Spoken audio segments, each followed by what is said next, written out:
சகாபாக்களை எடுத்துக் கொள்ளுங்கள். உடுத்துவதற்கு ஆடை இல்லாமல் இருந்த நபித்தோழர்கள், சாப்பிடுவதற்கு வழி இல்லாமல் இருந்த ஆரம்பத்துல இஸ்லாத்துக்கு வந்த நபித்தோழர்கள், அவர்களை உலகமே திரும்பி பார்க்கக்கூடிய அளவுக்கு ஆக்கியது திருமறை குர்ஆன். அவர்களை உலகத்தின் ஆட்சியாளர்களாக மாற்றியது குர்ஆன்.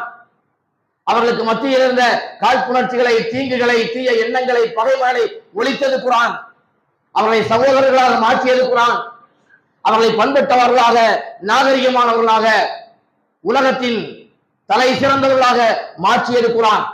அப்படிப்பட்ட குர்ஆனை தான் நம்ம கையில வச்சிருக்கிறோம். குர்ஆன் அல்லாஹ்வுடைய கலாம். குர்ஆன் நம்ம இடத்துல பேசும், அல்லாஹ் பேசுவான். நம்முடைய வாழ்க்கையில நாம தவறிழைக்கக்கூடிய கட்டங்களில் எல்லாம் குர்ஆன் நம்ம இடத்துல பேசி நம்மளை பண்படுத்த கரெக்ட் பண்ணும். நீ போகக்கூடிய பாதை தவறானது, உன்னுடைய எண்ணம் தவறானது, உன்னுடைய செயல் தவறானது என்பதை எல்லாம் குர்ஆனோடு நாம தொடர்பு கொள்ளும் பொழுது குர்ஆன் நமக்கு இது மாதிரியான விஷயங்களை எல்லாம் சொல்லி காமிக்கும்.